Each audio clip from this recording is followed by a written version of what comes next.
Shalom saudaraku yang dikasihi Tuhan Yesus Kristus. Selamat pagi, salam sejahtera untuk kita semuanya. Selamat datang kembali di Renungan Rohani pagi hari ini. Semoga saudara yang terkasih dalam keadaan sehat selalu. Kiranya damai dan sukacita Roh Kudus melimpah di dalam hati dan pikiran saudara saat ini. Sebelum kita mulai renungan pagi ini, marilah kita bersama-sama berdoa. Tuhan Yesus, terima kasih sudah membangunkanku pagi hari ini. Terima kasih atas penyertaan dan perlindungan Tuhan. Semua karena karunia Tuhan aku dapat bangun dengan pagi hari ini. Aku menyerahkan seluruh aktivitasku hari ini ke dalam kuasa tangan Tuhan. Jauhkanku dari yang jahat, ya Tuhan. Tuhan Yesus, tolong lindungi dan berkati aktivitasku hari ini. Tolong berkati juga keluarga dan teman-temanku, Bapa Surgawi, oleh karya Roh Kudus.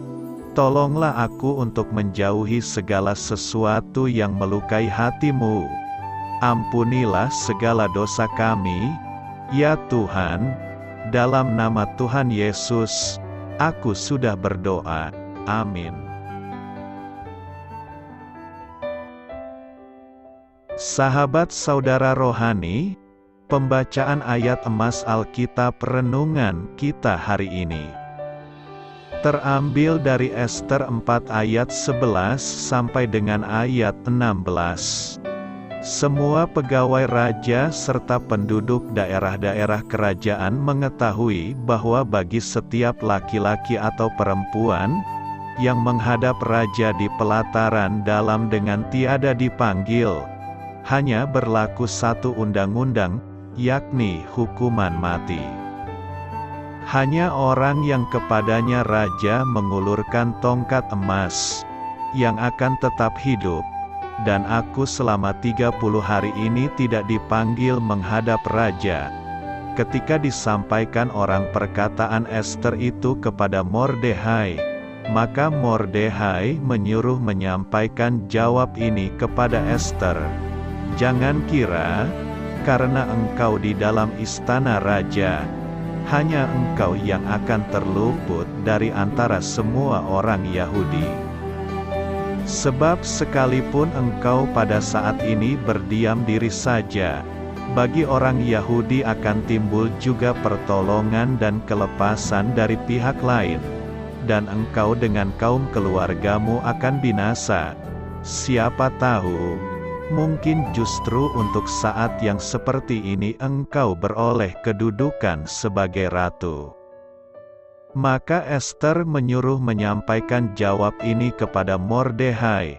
Pergilah, kumpulkanlah semua orang Yahudi yang terdapat di Susan dan berpuasalah untuk aku. Janganlah makan dan janganlah minum 3 hari lamanya, baik waktu malam, baik waktu siang. Aku serta dayang-dayangku pun akan berpuasa demikian, dan kemudian aku akan masuk menghadap raja. Sungguh pun berlawanan dengan undang-undang, kalau terpaksa aku mati, biarlah aku mati. Ester 4 ayat 11 sampai dengan ayat 16. Inti dari ayat emas renungan kita adalah, siapa tahu, mungkin justru untuk saat yang seperti ini engkau beroleh kedudukan sebagai ratu. Mari kita mulai renungan pagi kita. Judul renungan kita hari ini adalah Berani Mengambil Sikap, ditulis oleh Kimia Loder. Di sebuah kota kecil di negara bagian Illinois, 40% dari seluruh tindak kriminal dalam masyarakat adalah kekerasan dalam rumah tangga. Menurut seorang pendeta setempat, masalah KDRT sering disembunyikan di dalam komunitas rohani karena tidak nyaman untuk dibicarakan. Namun, alih-alih menghindari masalah, Sekelompok rohaniwan di kota itu memilih mempraktikkan iman mereka dan dengan berani menangani masalah tersebut. Mereka memulainya dengan mengikuti berbagai pelatihan untuk mengenali tanda-tanda terjadinya kekerasan dan mendukung sejumlah organisasi nirlaba yang khusus menangani masalah ini. Menyadari besarnya pengaruh iman dan perbuatan, salah seorang rohaniwan berkata, "Kami percaya, doa dan belas kasihan kita, ditambah dukungan nyata, dapat membawa perubahan yang berarti." Ketika Ester, Ratu Persia, ragu-ragu untuk angkat suara menentang hukum yang mengizinkan pemusnahan bangsanya, ia diingatkan pamannya bahwa jika tetap diam, ia dan keluarganya tidak akan luput, bahkan pasti binasa. Karena tahu inilah waktunya untuk berani mengambil sikap, Mordekhai berujar, "Siapa tahu, mungkin justru untuk saat yang seperti ini engkau beroleh kedudukan sebagai ratu." Baik kita dipanggil untuk menyuarakan perlawanan terhadap ketidakadilan atau perlu mengampuni seseorang yang menyusahkan kita, Alkitab meyakinkan kita bahwa dalam situasi-situasi sulit seperti itu, Allah tidak pernah meninggalkan atau melupakan kita, tertulis dalam kitab Ibrani 13 ayat 5 sampai dengan ayat 6. Ketika kita mengharapkan Allah menolong kita dari ancaman, Dia akan memberi kita kekuatan, kasih dan ketertiban untuk menunaikan tanggung jawab kita hingga selesai. Dari ayat renungan kita yang tertulis, "Siapa tahu, mungkin justru untuk saat yang seperti ini engkau beroleh kedudukan sebagai ratu." Dari ayat itu kita dapat melihat bahwa di saat tertentu kita harus dituntut untuk berbuat, bergerak dan menentukan pilihan. Melawan ketidakadilan, berbuat sesuatu yang mulia kepada Tuhan. Di beberapa kondisi ketika tersudut kita memang harus menyuarakan dan terlihat timbul dan berbeda dari biasanya karena kita dihadapkan pada persoalan besar yang membutuhkan campur tangan Tuhan. Kita jangan pernah lelah meminta kepada Tuhan, jangan pernah berhenti dan jangan pernah jenuh. Kita harus yakin pertolongan Tuhan tepat waktu dan tepat sasaran. Kita harus agresif di beberapa kondisi dan harus dominan jika kita melihat ketidakadilan dan penganiayaan, selama di jalan yang benar. Semoga saudara penonton channel Saudara Rohani selalu diberikan kerendahan hati dan kekuatan. Amin. Marilah kita renungkan di dalam hati kita. Apa yang mungkin Allah minta untuk Anda lakukan saat ini? Sumber daya apa yang telah Anda terima dari Allah untuk menjawab panggilannya itu? Hal ini patut kamu ketahui. Kisah Ester dan kemenangan umat Allah atas musuh bebuyutan mereka memberikan penguatan sekaligus peringatan bagi kita di masa kini.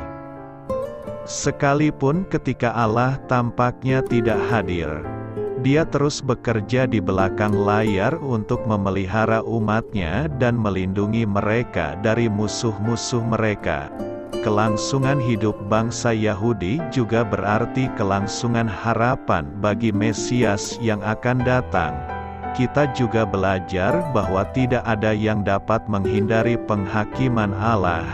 Dikutip dari Understanding the Bible yang berjudul The History Books, memahami Alkitab dan kitab-kitab sejarah. Amin.